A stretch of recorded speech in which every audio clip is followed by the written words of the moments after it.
All right, I just want to quickly mention 5 bills by Senate Democrats have been signed by the governor. And this is interesting because last year there were a lot of bills that he let pass by without signing. So he signed these. Really pleased Senator Dossett had one supporting career educators. Senator Nice had one specifically about fetal death and death certificates. Hicks had one of the transparency bills from Jed Strom's group.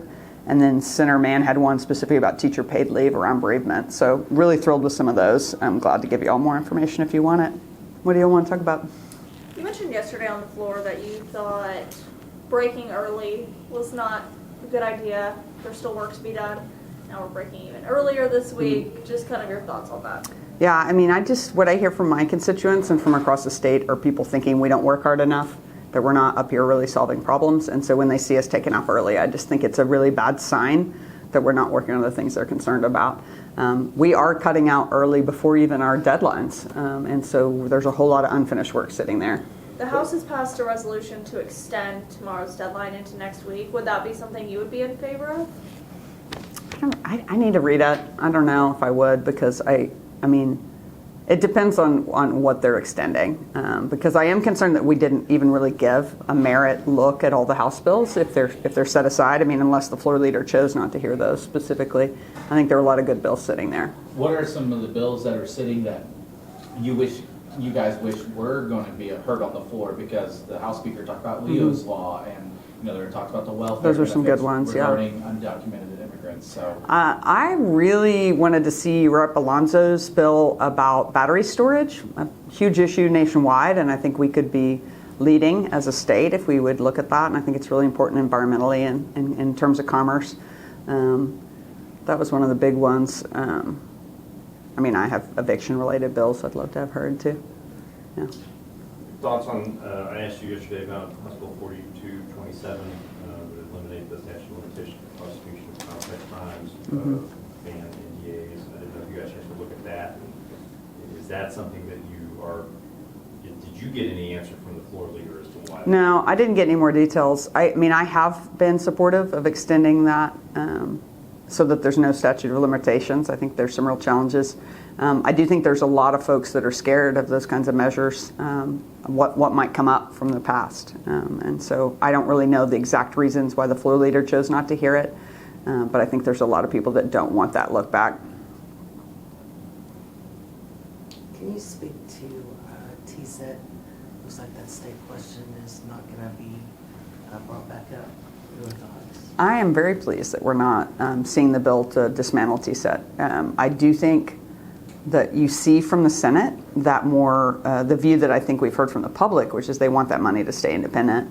Even if they don't like the exact grants that TSET's making, they understand the value of that independence and that long-term thinking. So I'm pleasantly surprised there. I'm still was kind of holding my breath, so I'm very pleased to hear that that's not happening. Your thoughts on the session this far?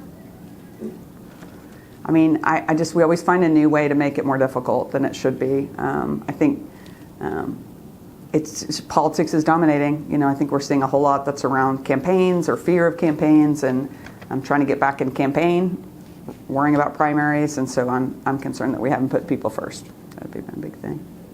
Do you think this has kind of set a precedent that maybe we just finish early every year now?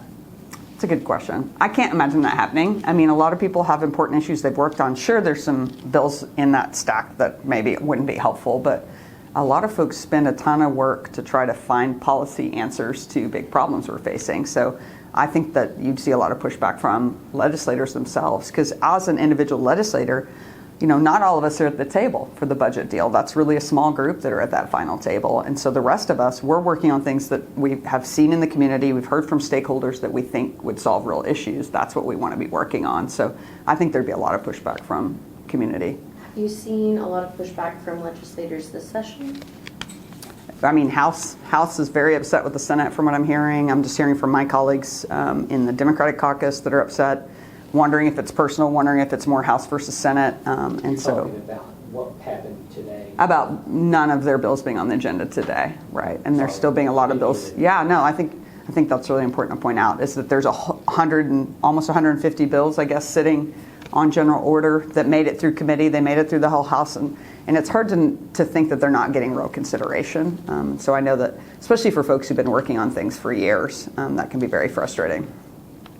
What was your understanding of how was it communicated to you and to other senators this morning or late last night about why no bills were going to be heard today? Well, we got the agenda at 10:30 p.m. So, I mean, there wasn't a lot of time for chit-chat. But this morning when we checked in, we just didn't get a whole lot of information. No explanation. I mean, I had chats, sideline chats with the pro tem about what might be going on, and but nothing that was, broadly expected for us to be doing today. So it feels like we're on lockdown.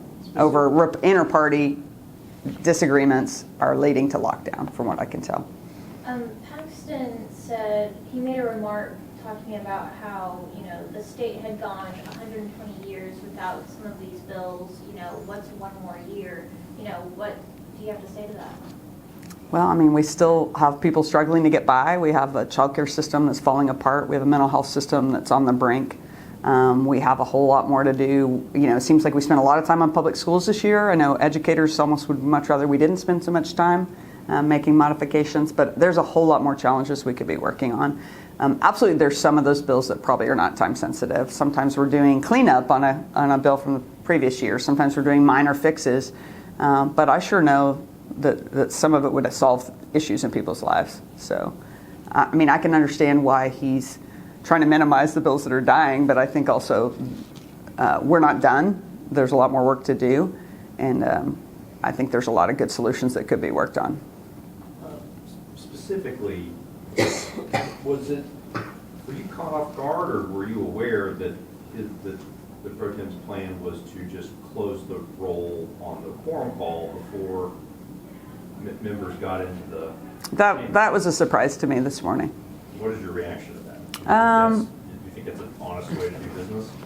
Oh, I don't think I'll answer whether I think it's honest or not. I think how would you just... I think you're seeing politics in action, using the rules to your benefit. The Freedom Caucus is trying to use the rules to their benefit to bring things up that they want to have heard. So, of course, the majority is going to use the rules to their benefit as well.